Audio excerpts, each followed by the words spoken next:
বিরতির পর স্বাগত।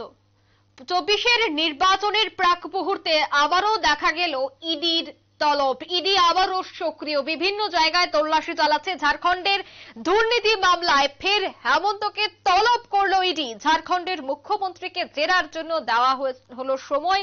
লোকসভা ভোটের আগে এবার বিপাকে ঝাড়খণ্ডের মুখ্যমন্ত্রী। মূলত দুর্নীতি মামলায় ফের হেমন্তকে তলব করেছে ইডি। 24-এর নির্বাচনের আগে আবারও ঝাড়খণ্ড জুড়ে কিন্তু ব্যাপক চাঞ্চল্য ইডির এই তদন্তকে কেন্দ্র করে। সে বিষয় নিয়ে আমি বিস্তারিত জানবো। টেলিফোন লাইনে রয়েছে নিউজ ভ্যানগার্ড প্রতিনিধি আদিত্য রায়। আদিত্য, এই মুহূর্তে কি খবর উঠে আসছে? এখন কিটা যে বিষয়টা এখন লক্ষ্য করা যাচ্ছে, 24-এর নির্বাচন যত এগিয়ে আসছে তার পাশাপাশি দেখা যাচ্ছে বিরোধীদের দিকে ইডির ফাঁস কিন্তু অনেকটাই টাইট হচ্ছে এবং একই রকম ভাবে বিরোধীরাও কিন্তু অভিযোগ করতে ছাড়ছেন না যে ইডিকে ব্যবহার করছে কেন্দ্রের শাসন ক্ষমতা যাদের হাতে, অর্থাৎ বিজেপি। এবং স্বাভাবিকভাবে এই বিষয়টা তারা দীর্ঘদিন ধরে অভিযোগ করে আসছেন। এবং হেমন্ত সোরেন, তুমি যার কথা বললে, ঝাড়খণ্ডের মুখ্যমন্ত্রী, তাকে তলব করেছে ইডি। এবং তার পাশাপাশি অঙ্কিতা একটু জানিয়ে রাখি যে শুধুমাত্র হেমন্তের দিকেই যে টার্গেট রয়েছে ইডির এমনটা কিন্তু নয়। অরবিন্দ কেজরিওয়াল থেকে শুরু করে আরো একাধিক বিরোধী নেতাদের উপর কিন্তু নজর রয়েছে ইডির। এক প্রকার বিভিন্ন দুর্নীতি মামলা, বিভিন্ন বিষয়গুলো নিয়ে একের পর এক বিরোধীদের উপর কিন্তু, বিরোধী নেতৃত্বদের উপর কিন্তু এক প্রকার বলা চলে ইডি এবং অন্যান্য কেন্দ্রীয় সংস্থাগুলো তাদের যে ফার্স্ট সেটা অনেকটাই গাইড করছে। নির্বাচনের আগে সেটা হচ্ছে, স্বাভাবিকভাবে বিরোধীরা অভিযোগ করছেন। কিন্তু মূলত বিষয়টা কি রয়েছে, অর্থাৎ ঝাড়খণ্ডের মুখ্যমন্ত্রীকে কেন তলব করেছে এটি? মূলত দুর্নীতিকাণ্ডে জিজ্ঞাসাবাদের জন্যই কিন্তু তারিখ দেওয়া হয়েছে। এবং এই মুহূর্তে দাঁড়িয়ে যেটা জানা যাচ্ছে, দুটো তারিখ দেওয়া হয়েছে।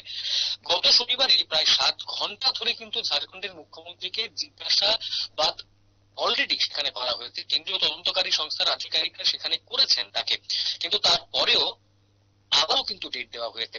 তোমাকে জানিয়ে রাখি অঙ্কিতা যে এই মুহূর্তে ঝাড়খণ্ডের মুখ্যমন্ত্রী কিন্তু এর আগে 7 বারের ইডির যে তলব সেটা কিন্তু তিনি এড়িয়ে গেছেন, অর্থাৎ নানান অজুহাত দেখিয়ে, নানান কারণ দেখিয়ে তিনি কিন্তু এড়িয়ে গেছেন, এমনটাই কিন্তু জানা গেছে।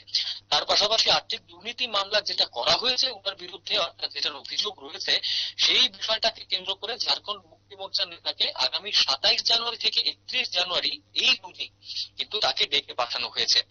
শনিবার তোমাকে যেমনটা বললাম, 7 ঘন্টা তাকে জিজ্ঞাসাবাদ করা হয়েছে এবং যেই কারণে তাকে জিজ্ঞাসাবাদ করা হয়েছে, রাঁচিতে 7.16 একর জমির মালিকানার বিষয় নিয়ে কিন্তু মূলত ঝাড়খণ্ডের মুখ্যমন্ত্রীকে কিছু প্রশ্ন করতে চায় তারা। এবং এই ব্যাপারটাকে কেন্দ্র করে এক প্রকার বলা চলে ঝাড়খণ্ডের মুখ্যমন্ত্রী হেমন্ত সোরেনকে কিন্তু ইডির নজরে নজরে রাখছে বিভিন্ন বিষয় নিয়ে। সংশ্লিষ্ট এই যে জমি, তার দুর্নীতি কাণ্ডে ইতিমধ্যে 14 জনকে কিন্তু গ্রেপ্তার করেছে ইডি। এবং সেখান থেকেই নানান তথ্য উঠে এসেছে, যার ফলে লিঙ্ক পেয়েছে ইডি। এবং সেখানে অভিযোগের কাঠগড়ায় কিন্তু অবশ্যই দাঁড় করাচ্ছে ইডি অন্তত পক্ষে জিজ্ঞাসাবাদের জন্য হেমন্ত সোরেনকে। দুই ব্যবসায়ী বিতর্কিত জমির উপর শপিং মল তৈরি করে ফেলেছেন এবং যেটা পরবর্তী সময় জানা যায় যে সেই জমিটা আদতে সেনার। কিন্তু ইডির এই তলবকে কিন্তু এই মুহূর্তে বেআইনি বলে দাবি করছেন হেমন্ত সোরেন। এবং যেটা আমরা ইতিমধ্যে নতুন কিছু নয়, বিরোধীরা কিন্তু বারবার সেটা করছেন। অরবিন্দ কেজরিওয়াল, আম আদমি পার্টির যিনি সুপ্রিমো, উনাকেও ডেকে পাঠিয়েছে ইডি এবং সেখানেও কিন্তু তিনি যাননি। তিনি অন্যান্য বিভিন্ন কারণ দেখিয়ে সেটা অ্যাভয়েড করেছেন। এবং সেই জায়গাতে তাদের দলীয় যে কর্মী সমর্থকরা রয়েছে তারাও কিন্তু সেই যে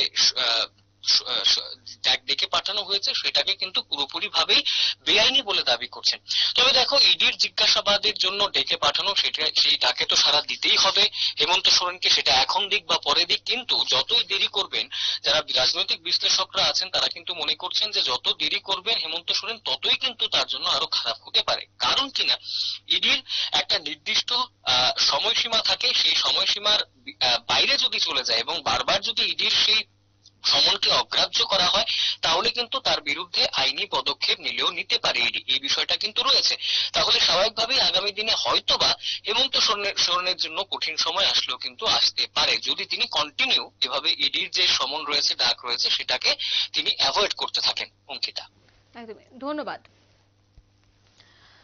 মূলত ইতিমধ্যেই লোকসভা ভোটের আগে বিপাকে রয়েছে ঝাড়খণ্ডের মুখ্যমন্ত্রী। ওনাকে এই মুহূর্তে ইডির তলব, একাধিক বিষয় নিয়ে ওনাকে জিজ্ঞাসাবাদ করা হবে। বিশেষ করে দুর্নীতি মামলায় ফের হেমন্তকে তলব করেছে ইডি। একাধিক প্রশ্নের জবাব কিন্তু এখন দিতে হবে ঝাড়খণ্ডের এই মুখ্যমন্ত্রীকে। নিয়ে নিচ্ছে ছোট একটি বিজ্ঞাপন বিরতির সঙ্গে থাকুন।